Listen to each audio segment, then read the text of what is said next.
출애굽기 39장 1절부터 43절까지 말씀을 다 읽고 싶은데요. 오늘은 39장을 이제 끝낼 거예요. 그리고 다음 주 말고 다다음 주에 40장하고 출애굽기를 끝내겠습니다. 출애굽기 끝나는 날 제가 떡을 맞춰 올게요. 책 한 권을 다 우리가 주님 말씀 앞에서 성취했습니다, 이 고백을 가지고 우리 떡 먹으면서 말씀을 듣도록 하겠습니다. 자, 그날 그럼 간식이 두 가지겠네요, 그죠? 청년교회가 준비한 간식과 제가 준비한 책 한 권을 끝냈다, 말씀을 끝낸 건 아니죠. 말씀을 이제 우리가 더 열심히 살아내겠다는 도전에 말씀의 양식을 먹었으니 육의 양식 떡을 또 이렇게 두 가지 종류를 같이 먹도록 하겠습니다. 저만 기분이 좋은 거죠? 네. 뭔가 이렇게 불안정하고 굉장히 그렇습니다. 자, 출애굽기 39장 1절부터 43절까지 다 읽지 않고요, 1절과 첫 절과 마지막 절 43절만 우리 같이 읽겠습니다. 우리 두 절밖에 안 되니까요, 한 목소리로 같이 읽습니다. 1절 시작. 그들은 여호와께서 모세에게 명하신 대로 청색, 자색, 홍색 실로 성소에서 섬길 때 입을 정교한 옷을 만들고 또 아론을 위해 거룩한 옷을 만들었더라. 43절 시작. 모세가 그 마친 모든 것을 본즉 여호와께서 명하신 대로 되었으므로 모세가 그들에게 축복하였더라. 아멘. 할렐루야. 이 말씀은 주님의 말씀입니다. 믿으십니까? 아멘. 네, 오늘 또 민우 형제가 이제 찬양의 길로 들어왔습니다. 제가 사실은 뭐 머리를 좀 나름 쓴 건데 편할 줄 알았는데 마스크 쓰고 노래 부르는 게 힘들더라고요. 그러니까 에너지 소비가 덜 될 줄 알았는데 똑같아요. 마스크 쓰고 노래 부르는 찬양하는 것하고 여기 앞에서 찬양 인도하는 거랑 거의 별반 차이가 없어서 여러분들이 그동안 제가 이렇게 사실은 뭐 저는 이제 간절히 여러분에게 열정을 공유한 거지만 여러분 입장에서는 약간 윽박지른 것처럼 느껴졌을 거 아니에요. 찬양하세요, 박수 박수 막, 그죠? 얼마나 막 스트레스 받았을 거예요. 부르고 싶은데 이것 때문에 못 부르는데 목사님 그것도 이해 못하면서 막 이랬는데 제가 오늘 당해보니까 힘들었습니다. 그래서 앞으로는 이제 민우 형제가 저랑 번갈아 가면서 할 거예요. 뭐 제가 두 번, 민우 형제 한 번, 뭐 이런 식으로라도 해서 우리 민우 형제가 이제 청년 찬양 예배 인도자가 이제 되는 거죠. 우리 더하는 청년교회 그동안 있었지만 그냥 오랫동안 또 없었다가 이제 다시 생겨난 거니까 얼마나 좋습니까, 그죠? 그래서 너무 좋아서 제가 오늘 설레이더라고요. 그래서 저도 여기서 오랜만에 이제 회중 뭐 보컬로는 조금 도와주긴 했지만 제가 도와야 얼마나 도왔겠어요. 여기 이렇게 서서 같이 예배 드리는데 너무 좋은 거예요. 부담이 일단 1도 없어요. 여러분 목사들도 그냥 막 예배 인도가 되는 게 아니에요. 그 압박감이 있어요. 내가 오늘 혹시라도 이렇게 멘트 중에 헛소리 하지 않을까, 또 괜히 하나님의 영광을 가리는 모습들이 나타나는데 이게 얼마나 부담되냐면요, 집에 가면 여러분 녹초가 됩니다. 뭐 한 거 별로 없는 것 같은데 그 정도로 마음의 부담감이 큰데 오늘 여기서 예배 같이 서서 드리는데 너무 행복하더라고요, 진짜. 그래서 지금 밑밥 치는 거 맞아요. 민우 형제가 이제 뭐 번갈아가 하다가 이제 쭉 민우 형제가 하면 제일 좋은 거고요. 그리고 이제 목회자들은 이제 말씀에 집중하고 목양에 집중하면 제일 좋은 어떤 이 사역 환경이 되지 않겠습니까? 그리고 청년 공동체는 사실 목사는 뭐랄까 코치인 거죠, 코치. 그죠? 모든 부서도 사실 마찬가지예요. 그러나 더 나아가서 청년교회는 코치예요. 제가 막 처음부터 A부터 G까지 그냥 다 막 내가 막 이렇게 다 하면 안 돼요. 이제 청년들이 하나씩 제가 막 하고 있는 여러 가지들 다 찢어갖는 거예요. 말씀도 여러분이 전할 때가 오면 좋겠죠. 그래서 이게 조금 여러분이 성장하면 저는 이런 마음도 있어요. 그 저희 BGM을 지금 여기다 넣은 거죠? 저 깜짝 놀랐어요. 2층 좀 주의 좀 하세요. BGM이 막 위에서 이렇게 막 떨어지네요, 제 머리 위로. 오늘 설교는 아니더라도 우리 청년들이 삶의 간증 앞에서 잠깐 제가 설교 마친 다음에 나누고 뭐 이거 얼마나 좋습니까? 그렇죠? 너무 좋지 않아요? 저만 좋은가요? 여러분 이건 대형교회만 하는 게 아니에요. 우리는 이미 마음이 대형교회 아닙니까? 할렐루야. 여러분 마음에 다 하나님 나라에 있으면 우리 대형교회예요. 하나님 나라 얼마나 큽니까? 믿으십니까? 그렇기 때문에 여러분 우리도 다 할 수 있어요. 그래서 사랑하는 청년들, 지금은 제가 올해 했던 건 뭐냐면 이제 청년 칼럼을 적게 했잖아요. 여러분의 신앙 고백이나 신앙의 이야기를 좀 적어보기를 원하는 마음에 했는데 뭐 임원들이라도 일단 올해는 잘 돌아갔던 것 같아요. 그러니까 이게 조금 더 확장되면 신앙 간증도 하고 이러면서 청년들이 자신의 삶에 있는 말씀을 나누는 것, 이것도 너무나도 건강한 일이라고 봅니다. 그래서 첫 술에 배부를 수는 없어요. 다 시킬 수는 없잖아요. 하지만 차츰 오늘 민우 형제가 문을 활짝 열어줬습니다. 청년도 찬양인도 할 수 있어요. 뭐 그죠? 네, 너무 좋았습니다. 그래서 우리 앞으로도 민우 형제가 또 찬양인도 할 때, 찬양을 섬길 때 격려해주고, 또 혹시라도 실수할 수도 있어요. 막 이탈하고 저기 막 삑살이 나가지고 막 이럴 수도 있어요. 그렇다고 해서 그런 거 인식하지 말고 같이 찬양하면서 하나님 예배하는 우리 더하는 청년 공동체 되기를 주님의 이름으로 축복합니다. 예, 출애굽기가 이제 2번 남았어요. 오늘과 다음 시간이면 끝이에요. 그러나 이제 마무리가 되어 갈 때 제가 이제 39장과 40장을 좀 보니까 신앙에 더 구체적으로 적용돼야 할 것들을 하나님이 한 번 더 강조하시는 걸 알 수 있었어요. 38장은 여러분 성막을 짓게 하셨어요. 36장부터 38장까지는, 그렇죠? 실제로 지었어요. 이제는 또 뭐가 나오냐면 예복에 대해서 또 말씀하시고 계신 거예요. 성막의 마지막 부분인 거죠. 어쩌면 예복을 지어서 이제 뭐 하는 거예요? 하나님 앞에 예배 드리는 단계까지 간 거예요.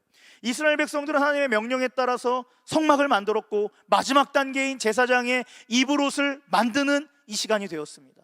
그런데 39장에서 가장 많이 등장하는 말이 뭐냐면, 따라해 볼까요? 여호와께서, 한 번 더, 여호와께서 모세에게 명령하신 대로, 여호와께서 모세에게 명령하신 대로라는 이 말이 무려 7번이나 쓰였다라는 거예요. 그리고 모세는 여호와의 명령대로 제사장의 옷을 다 만든 것을 보고 43절에 모세가 마지막에 뭐 했대요? 축복했습니다. 할렐루야. 축복했다라는 내용으로 43절로 끝으로 해서 39장 말씀이 끝나는 거예요. 사실 오늘 본문도 출애굽기 28장에 이미 한 번 언급했어요. 근데 그때는 이렇게 만들어라 라고만 말했지 실제로 만들진 않았습니다. 그런데 중요한 거는 거의 거반 같은 내용이 반복되고 있는 것처럼 느껴져요. 여러분, 반복은 우리가 봤을 때는 했던 얘기 또 하는 것 같이 느껴질지 모르지만 사실 이 말씀 안에서는 굉장한 강조, 그리고 뿐만 아니라 매우 중요한 핵심을 한 번 더 우리가 이해하고 적용하길 원한다라는 거죠. 할렐루야. 믿으십니까? 오늘 그 선명한 메시지를 여러분 좀 같이 발견했으면 좋겠습니다. 여러분은 만인 제사장설이라고 들어보셨나요? 다 들어봤어요, 그죠? 네. 고등학교에서 세계사 수업을 한번 들어봤다면 서양 세계사를 들어보면서 만인 제사장설은 반드시 한 번쯤은 듣게 돼 있습니다. 누가 말했죠? 종교개혁가들이 말했어요. 그 중에 마틴 루터도 이야기했고 칼빈도 이야기했습니다. 무슨 의미인가요? 이 만인 제사장설은 저와 여러분 모두가 우리가 직분과 상관없이 하나님께서 우리를 뭘로 부르셨다는 거예요? 제사장으로 부르셨다. 할렐루야. 이런 맥락에서 오늘 제사장이 입는 그 옷은 어떤 옷인가 했을 때, 광야 생활을 시작하는 이스라엘 백성에게 있어서 제사장들의 의복은 어떤 옷을 입고 살아가야 하는지에 대해서 가르쳐 주는 거예요. 과연 광야 같은 우리 20대들, 30대들, 여러분 삶이 좀 편안하신가요? 안 편하네요, 사실은요. 그죠? 코로나가 어른들 세대에만 힘든 것 같은데 아니요, 정확하게 저희 세대, 저희라고 하기에는 저도 20대니까요. 아멘이래요. 고맙습니다. 네, BGM 오늘 장난 아니다, 2층. 네, BGM이 아니라 뭐죠? 이런 거 특수 효과라고 하나요? 네, 취임새. 네, 20대와 30대를 살아가는 여러분에게 굉장히 어려움으로 찾아왔어요. 취업에 대한 문제도 그렇고요. 대학을 가고 싶어도 대학에 가서 배우는 게 실질적으로 가서 배우는 게 없다 보니까 온라인상에서는 자꾸 집중력도 흐트러지고 그 다음에 앞에 대한 두려움이 자꾸 막막하게 생겨나가고 있습니다. 맞아요. 정확하게 우리의 삶도 광야입니다. 참 눈물을 흘릴 일도 많아요. 늘 무언가 삐그덕거리는 것 같아요. 그래서 행복할 때보단 서러움이 이 코로나 때문에 더 심해졌어요. 근데 이 청년의 때를 어떻게 살아가야 합니까? 그럼 그냥 다 자포자기하고 살아가나요?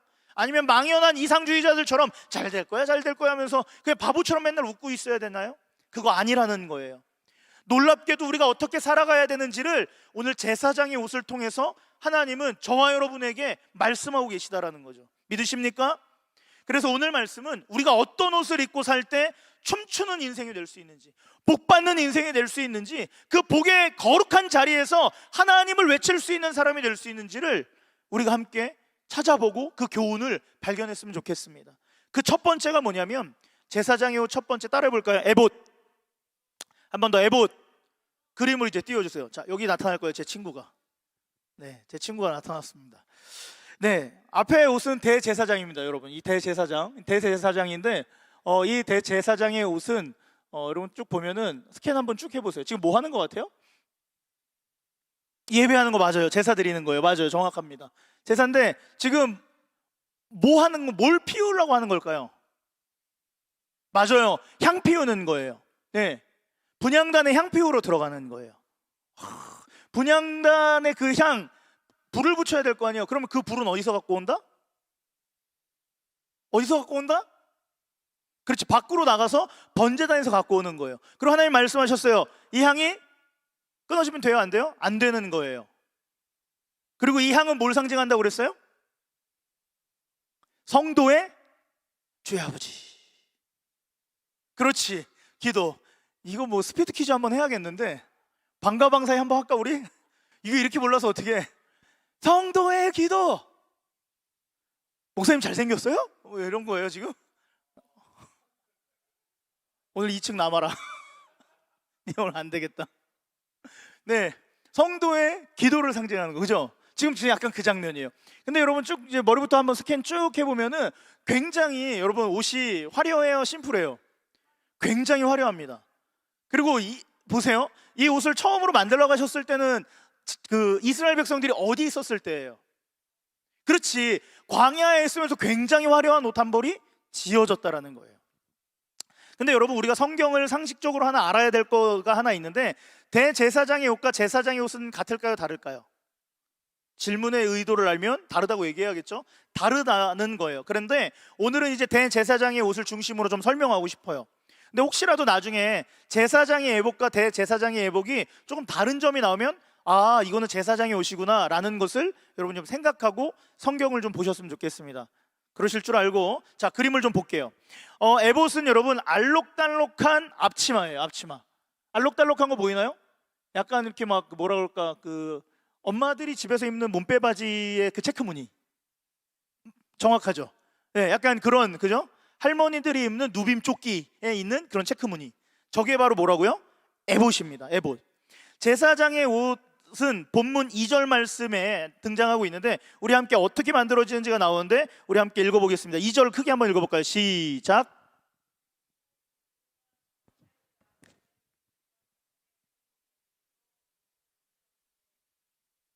재료가 뭐랑 비슷한 것 같습니까? 재료가 뭐랑 비슷해요? 우리가 잘 알고 있는 거예요.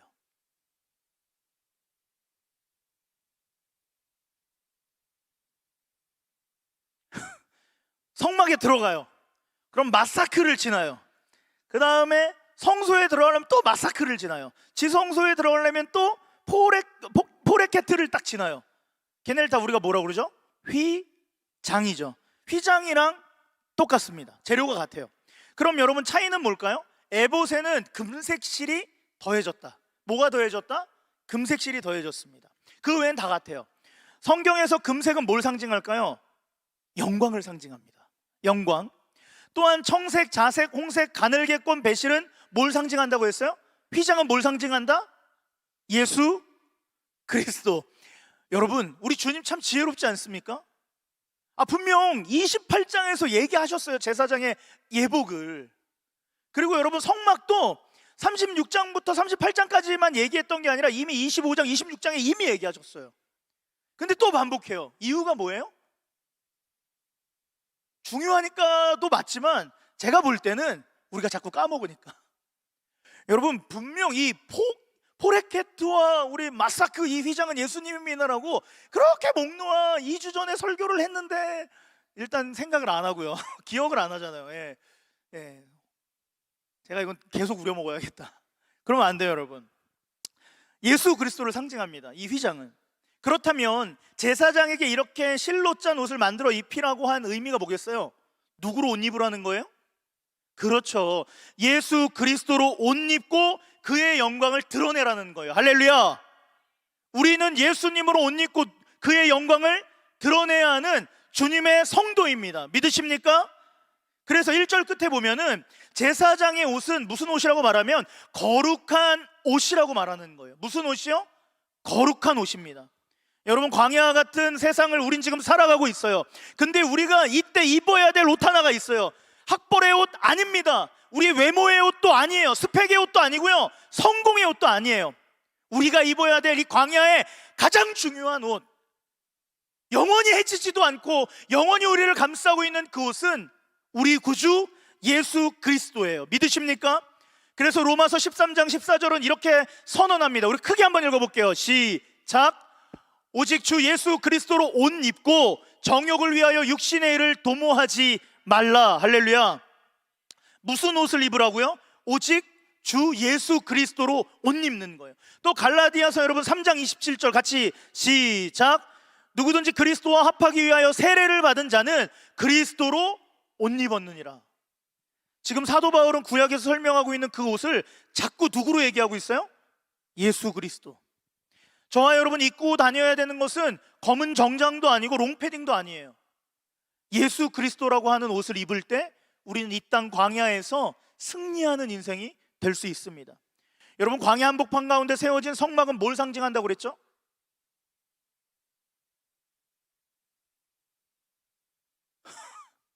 묻지 않겠습니다. 이제부터 물으면 안 될 것 같아요. 예. 천지창조. 그렇죠? 천지창조. 괜찮아요, 여러분. 네, 까먹을 수 있죠. 네. 주님 나라 가는 순간까지 우리 계속 까먹을 거예요. 그런데 그때마다 목사들이 무슨 일해요? 그때마다 까먹었던 거 다시 얘기해주고 또 먹여주고 이러는 거죠. 네, 그러라고 있는 거잖아요. 동의하십니까? 아멘.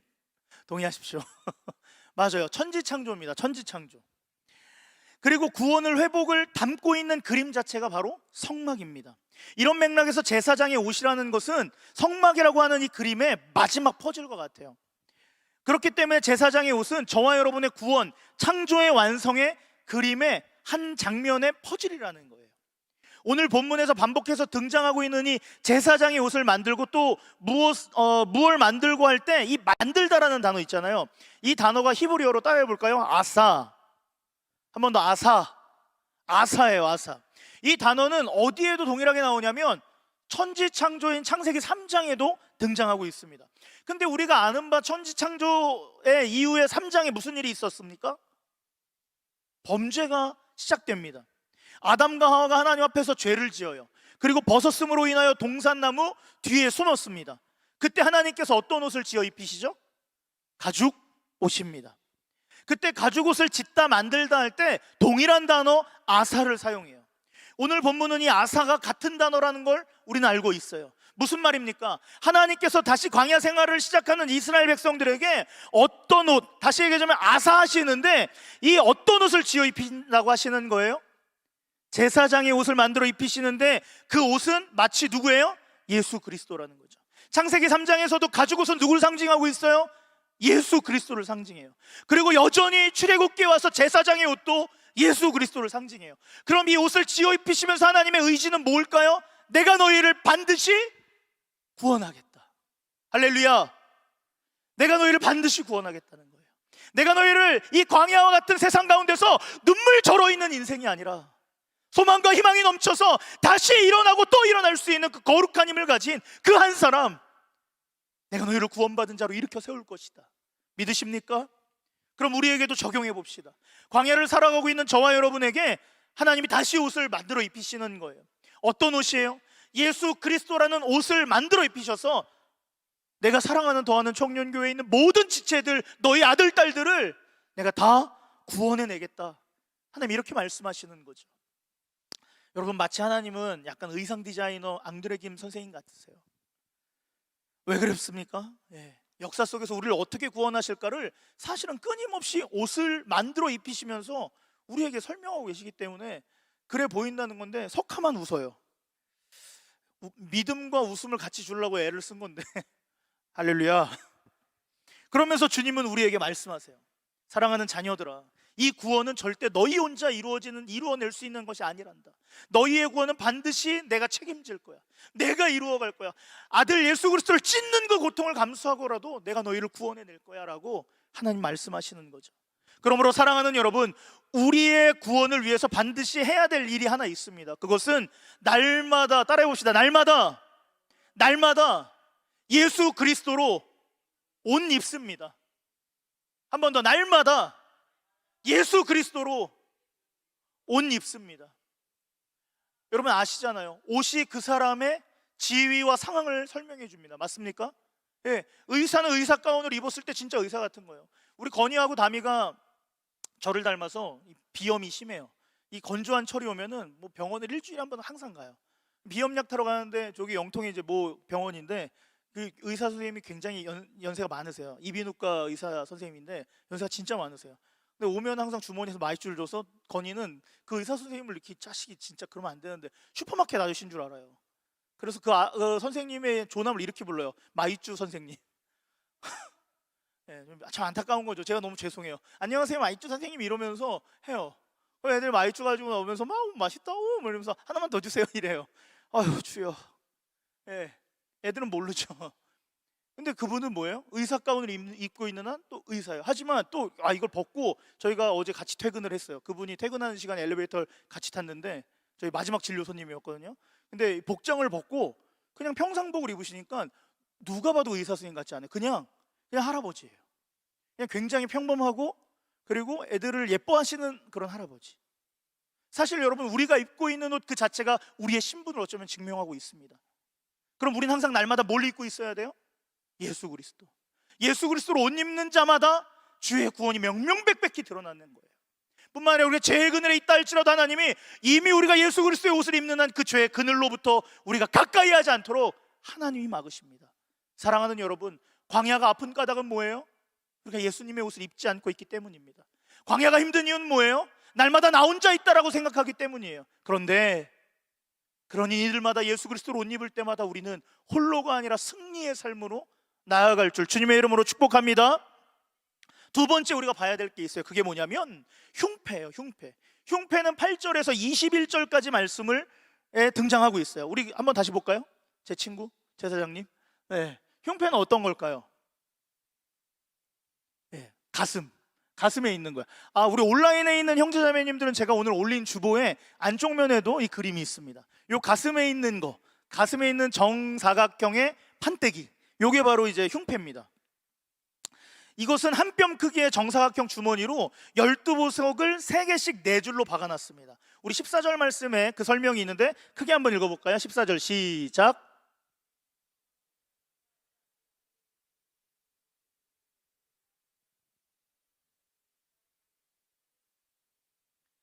성경에서 여러분 12이라는 숫자는 완전을 상징합니다.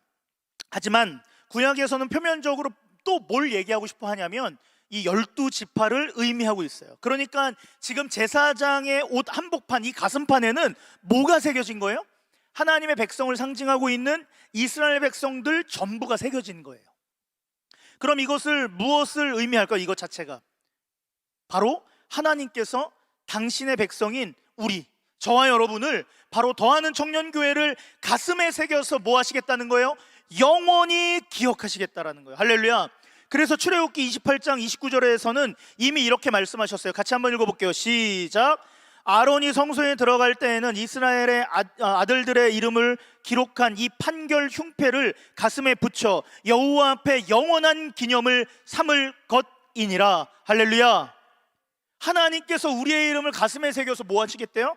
영원히 기억하시겠대요. 영원히 기억하시겠대요. 물론 우리는 자신의 이름을 부르고 싶어 하지 않을 때가 훨씬 많습니다. 스스로 한심스러워 보일 때가 많아요. 왜 난 또 이렇게 죄를 짓고 사는지, 왜 난 또 하는 일마다 실패하는지, 내가 잘하고 싶은데 잘 안 되고, 또 남친에게 차이고 또 여친에게 차였어 라고 하면서 스스로를, 죄송합니다 아픈데 찔러서, 힘들어할 수도 있어요. 힘들어할 수도 있어요. 하지만 하나님은 그게 아니라고 말씀하세요. 창세전부터 하나님께서는 저와 여러분의 이름을 도장 새기듯이 어디에다 새기셨대요? 가슴에다 새기셨다라는 거예요. 하나님의 가슴에 새기셨습니다. 그런 광야 생활을 할 때 우리는 어떤 옷을 입어야 돼요? 에봇에 흉패를 달아야 하는데 누구와도 견줄 수 없는 하나님의 유일무이한 가치가 바로 나다라는 상징을 입는 거예요. 어떻게 해요? 하나님의 유일무이한 가장 귀한 가치가 누구라고요? 나다라는 이 흉패를 우리의 가슴에 새겨야 하는 거예요. 그래서 가까이 있는 사람에게 이 거룩한 옷을 좀 입혀주셨으면 좋겠습니다. 내가 멘트 준비해 왔어요. 좀 느끼해도 여러분 어쩔 수 없어요. 형제님은 자매님들에게 이렇게 고백해 줄까요? 당신은 정말 아름다우십니다. 혹시 광야의 꽃이십니까? 시작. 안 하는 사람 장가 못 간다. 다시 우리 형제님들만 자매님들을 향하여 눈을 크게 들고, 눈을 들어 산을 보지 말고 눈을 들어 우리 자매님들을 사랑스러운 눈빛으로 쳐다보면서 다시 한 번 더, 자매님은 정말 아름다우십니다. 혹시 광야의 꽃이십니까? 시작.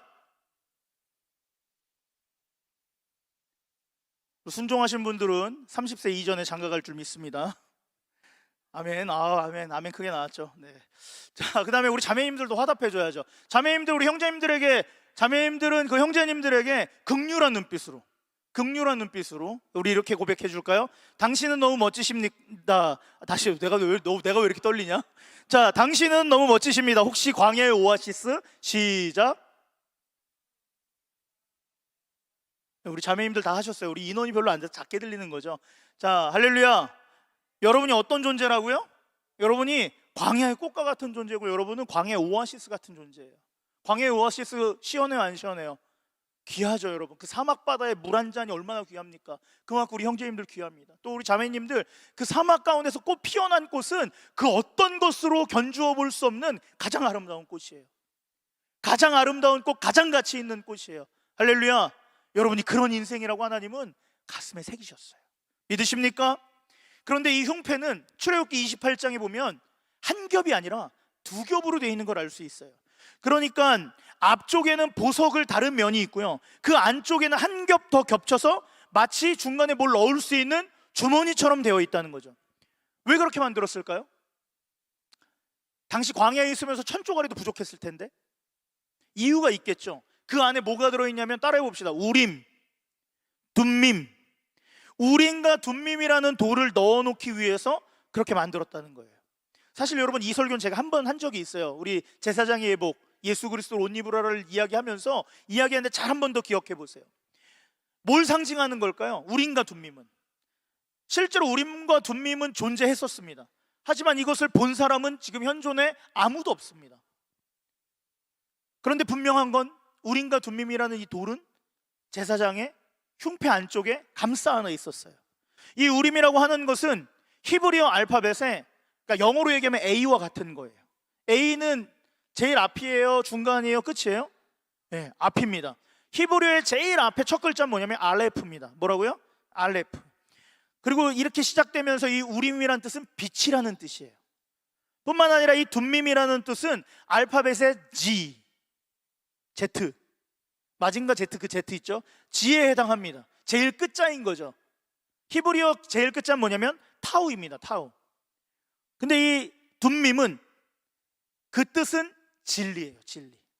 지금 두 가지에 계세요. 우림은 뭐라고요? 빛. 둠밈은 진리. 그렇죠? 그러니까 이해하기 쉽게 A부터 G니까 처음부터 시작이요, 끝인 거예요. 그리고 내 삶의 빛과 같은 건 뭐예요? 바로 하나님의 말씀입니다. 우림은 뭘 상징한다고요? 하나님의 말씀이에요. 저와 여러분 가슴에 말씀을 품고 살아가라는 거예요. 어디에 있을 때? 이 땅 광야에 있을 때. 즉, 그 흉패가 우리에게 전하는 첫 번째 강력한 메시지는, 우리가 살아가는 광야는 하나님의 말씀을 가슴에 담고만이 살아갈 수 있는 곳이라는 거예요. 주의 말씀이 없으면 이 광야는 죽음밖에 없습니다. 또한 구약에서 우림과 둠밈은 개인이 아니라 뭘 상징하냐면 전체 공동체, 다시 얘기하자면 전체가 어떤 고민을 가지고 있을 때 전체의 그 공동체를 하나님의 뜻을 확인할 때 사용했던 게 바로 이 우림과 둠밈이에요. 무슨 말이에요? 말씀을 우리의 가슴에 담고 그 다음에 우리의 공동체를 어디에 품으라는 거예요? 우리의 가슴에 품으라는 거예요. 즉, 광야 생활은 결코 혼자 할 수 있다 없다? 없어요. 누구랑 함께 하는 거예요? 공동체를 가슴에 품은 자들끼리 함께 하는 게 광야의 삶입니다. 믿으십니까? 그래서 내 안에 말씀이 있고 공동체가 있을 때 우리는 하나님의 뜻을 바르게 분별할 수 있어요. 어디에서요? 광야에서요. 그러므로 사랑하는 여러분, 우리는 광야를 어떻게 살아가야 해요? 흉패를 가슴에 달고 사는 거예요. 근데 이 광야의 흉패 안에는 뭐가 들어있어요? 하나님의 진리의 빛, 주의 말씀과 공동체를 담고 우리가 살아가는 거예요. 혹여라도 이것을 떼어버리면 우린 단 한순간도 비참해서 살 수가 없어요. 광야에서 흉패를 떼어버리는 순간 우린 외롭고 또 쓸쓸하고 눈물 젖은 삶을 살 수 있는 거죠. 사랑하는 여러분, 청년의 때를 살아가면서 외롭고 힘들기만 하고 앞길이 막막하다고 생각하십니까? 그렇다면 여러분 기억하세요. 그것은 흉패 안에 숨겨진 첫 번째 메시지. 하나님이 날 어떻게 생각하신다? 너무 소중히 생각하신다 라는 말씀을 기억하는 거예요. 두 번째 메시지는 뭐예요? 하나님의 말씀을 우리의 가슴에 담아야 한다는 거예요. 할렐루야. 그리고 옵션과 같이 보이고 내가 얘들과 함께 하지 않아도 내 인생에 전혀 지장 없을 것 같은 공동체, 우리 더하는 공동체를 그렇게 생각하는 게 아니라 어떻게 생각해요? 가슴에 품고 살아야 할 때 우린 명확하게 이 땅 광야에서 주님의 뜻을 발견할 수 있습니다. 믿으십니까? 네. 그렇기 때문에 여러분 포기하지 마세요. 말씀을 사모하는 이 마음을 포기하지 마시고요. 여러분 더하는 청년 공동체, 예배만 드리면 되지 뭘 말씀까지 나누고 그냥 막 우리를 이렇게 자꾸 귀찮게 하는지 모르겠어 라고 생각하지 않았으면 좋겠어요. 이 공동체 안에서 함께 광야를 살아갈 수 있는 하나님의 거룩한 영향력을 여러분이 만들어가는 우리 더하는 청년교회 되기를 주님의 이름으로 축복합니다. 우리 세 번째로 봐야 되는 게 있어요. 뭐냐면 22절부터 26절에 나오는 바로 기노시예요. 기노. 우리 한 번 더 제 친구 대제사장님을 띄워주실까요? 대제사장님. 네. 기노는 어떤 옷일까요? 여기서 얘기하는 기노. 기노 한번 찍어보세요. 1번 머리에 쓴 거, 2번 파란 옷, 3번 맨발 위에까지 나온 흰 옷. 낚였습니다.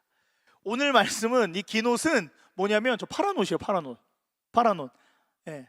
옷깃 마지막에 딸랑딸랑 거리는 것들이 달린 저게 긴 옷이에요. 근데 여러분 28장에선 이것을 뭐라고 또 부르냐면 겉옷이라고 부릅니다. 그러니까 사실 번역에 좀 차이가 있는 거지 겉옷이라고 하는 게 조금 더 정확해요. 왜냐하면 우리가 볼 때 진짜 긴 옷은 누구예요? 하얀 옷이기 때문에. 예, 그죠? 그렇기 때문에 여러분 겉옷과 긴 옷은 성경에서 일단 같은 용어로 우리가 한글 성경에 번역을 했다 이렇게 생각하면 돼요. 그런데 22절 말씀에 보면 이 긴 옷은 전부 무슨 색깔? 주황색인가요? 혹시 생명이 있으실 줄 알고, 자, 청색입니다. 청색. 무조건 청색입니다. 파란색 좋아하시나요? 네, 올해의 색깔은 청색입니다. 그죠? 네.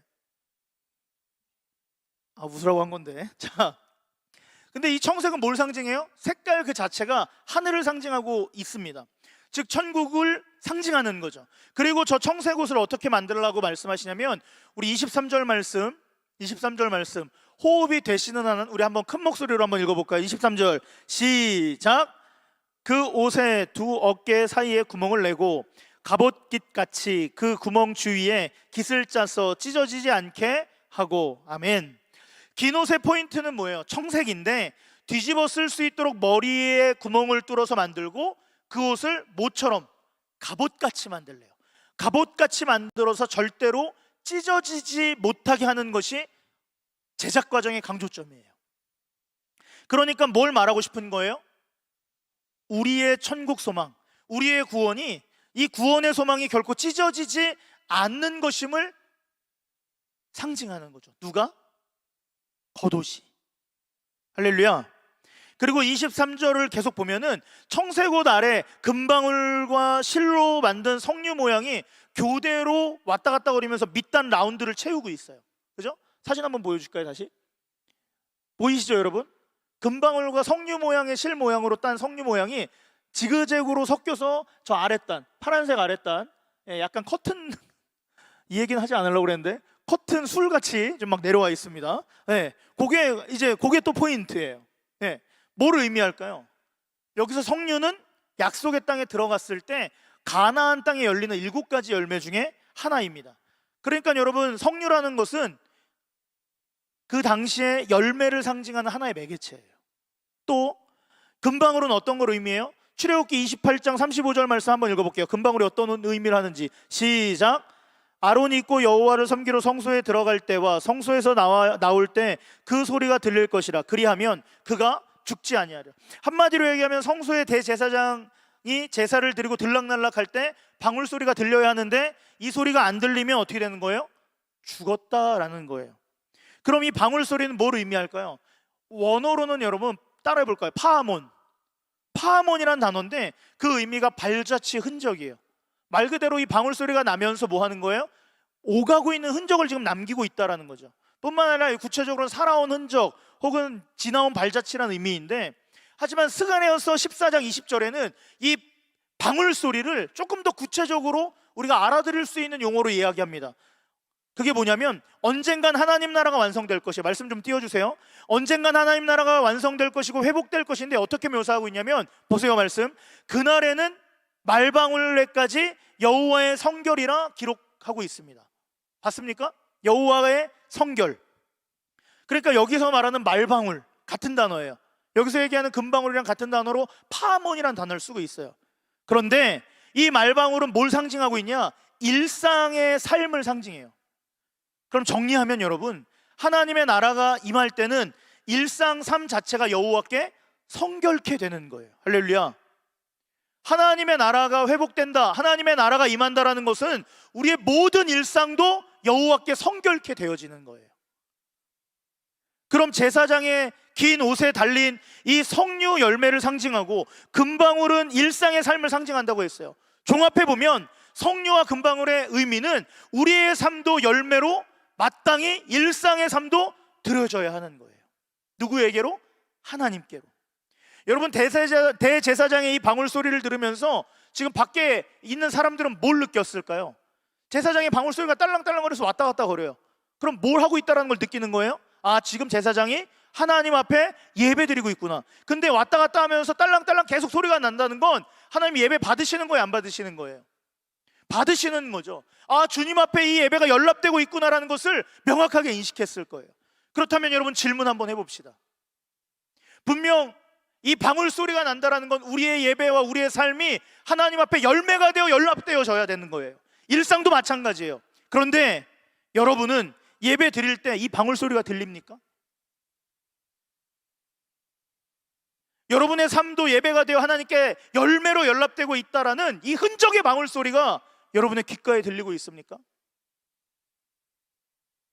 사랑하는 청년 여러분, 그리스도로 옷 입고 가슴에 말씀과 공동체를 담고 여러분의 삶은 잘 살아서 그 방울 소리가 여러분의 귓가를 채우고 있습니까? 하나님의 뜻을 분별하면서 삶 속에서 그것을 이루어가며 하나님의 방울 소리를 우리가 즐거운 모습으로 드러내고 있냐 말이에요. 대부분의 청년들은 그렇지 못하라고 대답할 거예요. 그럼 어떻게 됩니까, 우리는? 여러분, 방울 소리가 나지 않으면 어떻게 된다고요? 제사장의 방울 소리가 더 이상 성소 안에서 들리지 않아요. 그럼 어떻게 된 거예요? 죽은 거예요. 우리의 귓가에 하나님 앞에 예배를 드리고 삶을 예배로 드려야 하는데 아무것도 하지 않고 있어요. 아무 소리도 들리지 않아요. 그럼 우리는 어떻게 돼요? 죽는 거예요. 아니, 정확하게 얘기하면 우리의 예배는 그냥 죽은 예배예요. 해결책이 있을까요? 있겠죠. 있어야죠.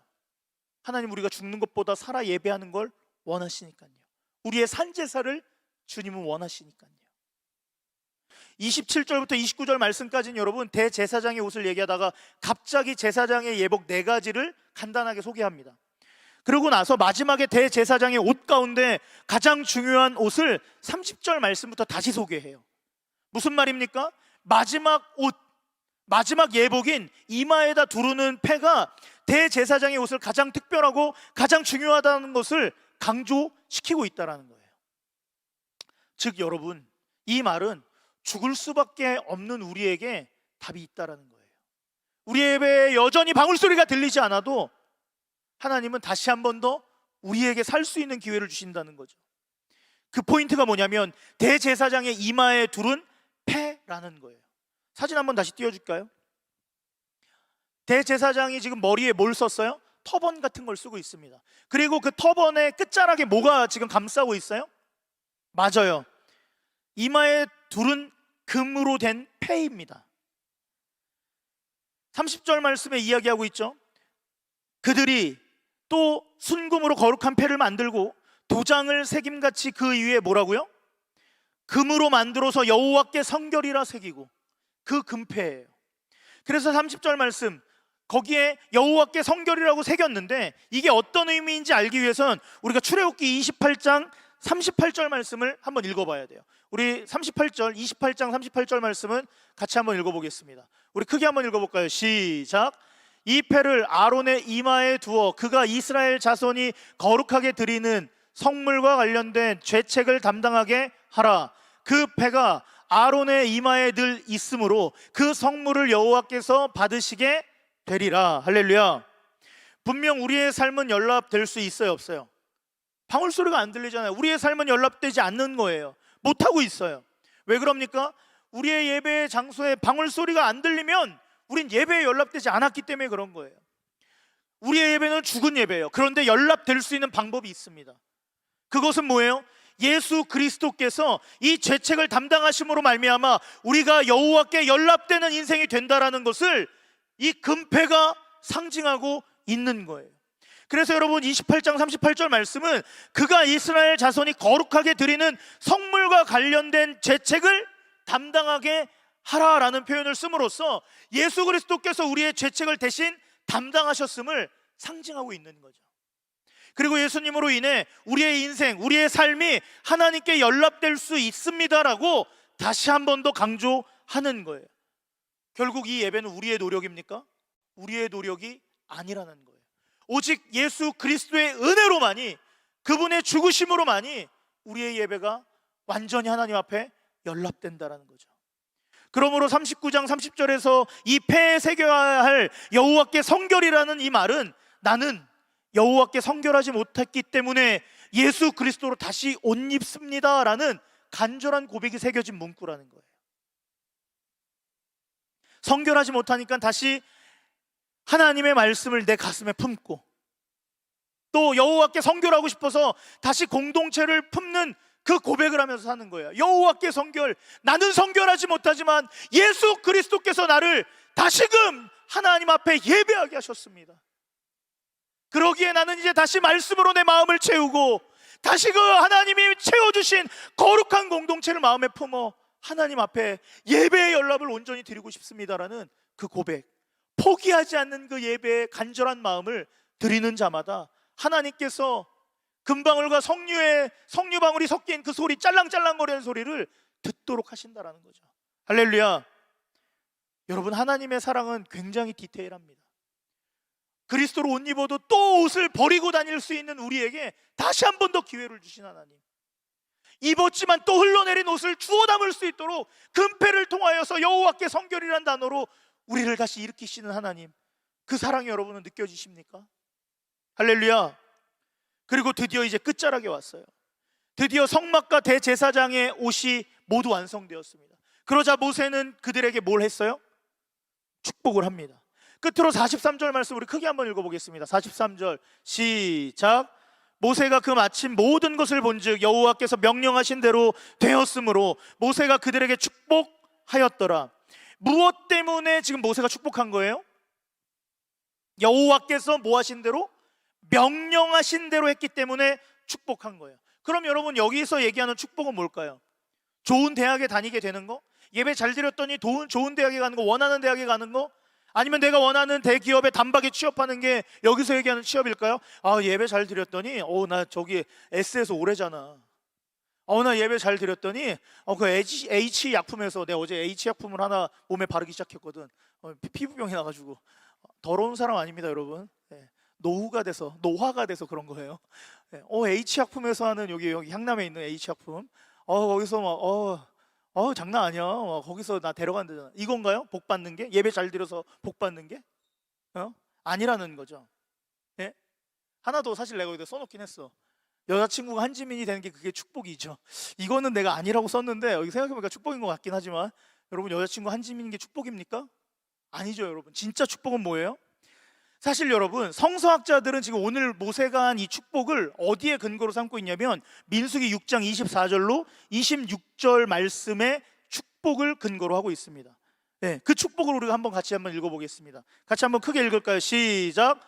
여호와는 내게 복줄 주시고 너를 지키시기를 원하시며 여호와는 그의 얼굴을 내게 비추사 은혜 베푸시기를 원하며 여호와는 그 얼굴을 내게로 향하여 드사 평강 주시기를 원하노라 할지니라 하라. 한 번 더 크게 읽을게요. 이게 여러분 여호와의 말씀대로 명하신 이들에게 주는 하나님의 축복이에요. 그럼 우리 또한 여호와의 말씀대로 행하면 이 축복을 받을 자격이 있다 없다? 있다라는 거예요. 나에게 주시는 말씀이라고 생각하고 크게 한번 읽습니다. 시작. 여호와는 내게 복을 주시고 너를 지키시기를 원하며 여호와는 그의 얼굴을 내게 비추사 은혜 베푸시기를 원하며 여호와는 그 얼굴을 내게로 향하여 드사 평강 주시기를 원하노라 할지니라 하라. 할렐루야. 이 축복이에요. 먼저 뭐예요? 어떤 이에게 축복을 하신대요? 광야를 살아가고 있는 그들에게, 힘들고 어렵고 목마르고 답답한 그 광야 같은 세상을 살지만 하나님의 말씀대로 주님의 명하신 대로 살고자 결심한 자들에게, 그리고 예수 그리스도로 옷 입기로 살기로 결정한 그들에게, 그래서 하나님의 말씀대로 행하려고 몸부림치는 이들에게 하나님께서는 이런 축복을 하신다라는 거예요. 사랑하는 여러분, 이런 축복 받기를 원하십니까? 이런 축복의 삶을 살고자 원하십니까? 가난하고 부하지 않고 여자친구가 한지민이 아니더라도 이런 축복이라면 여러분 기뻐하실 것입니까? 왜 이렇게 적지? 한지민 아직도 미련 있어? 다시 내가 아무것도 없다 할지라도, 나 가난할 때도 하나님의 명령대로 행해서 이런 복이 내게 주어진다면 여러분 하나님 앞에서 온전한 예배자로 더 깊게 살아갈 수 있는 마음이 있으십니까? 할렐루야. 예, 하나님을 섬기는 사람들에게 주님은 분명 복 주시고 은혜와 평강을 주실 것입니다. 말씀을 정리하겠습니다. 오늘 말씀의 핵심이 뭡니까? 광야 같은 이 힘든 삶을 살아가고 있는 저와 여러분에게 주님께서 제사장의 옷을 입으라고, 제발 좀 제사장의 옷을 입으라고 주님은 말씀하세요. 우리가 이 땅을 살면서 비참한 이유가 바로 여기 있다라는 거예요. 광야 같은 이 땅에서 우리는 어떤 옷을 입고 삽니까? 내가 입고 싶은 옷만 입어요. 세상이 입으라는 옷만 입어요. 성공이라는 옷을 걸치고 물질의 풍요라는 옷을 걸치고 아등바등하며 살아가요. 그러니까 어떻게 돼요? 비참이라는 옷으로 눈물 닦고 있어요. 그게 바로 저와 여러분의 모습이에요. 그러나 주님은 말씀하세요. 얘야, 예수로 옷 입어라. 얘야, 그리고 너의 이마에 여호와께 성결이라는 말씀을 붙이고 살아라. 그럴 때 네의 옷이 벗겨질 때마다 다시 입고 또 다시 입고 다시 말씀으로 돌아올 수 있단다. 그렇게 주님은 말씀하세요. 물론 우리 하나님 앞에서 방울소리가 나지 않는, 어쩌면 죽은 삶, 죽은 예배의 삶을 살고 있을지도 모릅니다. 그래서 늘 우리는 죽은 예배로 하나님의 성전을 고요하게 하는 그 한 사람이 바로 우리일지도 몰라요. 그런데 여러분 기억하세요. 하나님은 끊임없이 여호와께 성결이라는 것을 강조하시면서 우리에게 예수 그리스도로 옷 입어 다시 살 수 있는 기회를 제공하세요. 뿐만 아니라 광야가 힘들고 목말라도 예수로 옷 입는 그 새 사람으로 살아갈 때 하나님께서는 그 넓은 품 안에 다시 한 번 더 말씀하신다는 거예요. 주의 말씀을 비추셔서 우리가 좌로 가야 할지 우로 가야 할지를 주의 지혜 안에서 결정하게 하신다는 거예요. 뿐만 아니라 홀로 살아가고 있는 이 불안정한 곳 가운데, 그러나 너희 홀로 아니야. 예수 그리스도로 옷 입은 너희의 공동체가 하나가 되면 이 땅 가운데 우린 승리할 수 있단다 라고 주님은 말씀하세요. 그래서 우린 기억해야 돼요. 우리의 마음에 뭘 새겨야 된다고요? 나의 존재의 가치가 하나님의 것이다라는 것 뿐만 아니라 이 마음에 말씀과 공동체를 품고 살아가는 것을 우린 잊으면 안 됩니다. 이렇게 광야를 살아갈 때 비로소 우리 하나님이 우리의 삶을 예배로, 제사로 연락하십니다. 우리의 인생은 하나님께 연락된 인생으로 나아가게 될 거예요. 우리는 광야에서 정죄당하고 있어요.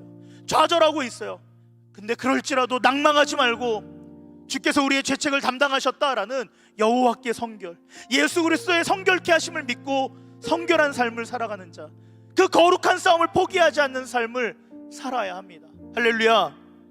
하나님은 우리 모두를 뭐로 부르셨다고요? 제사장으로 부르셨습니다.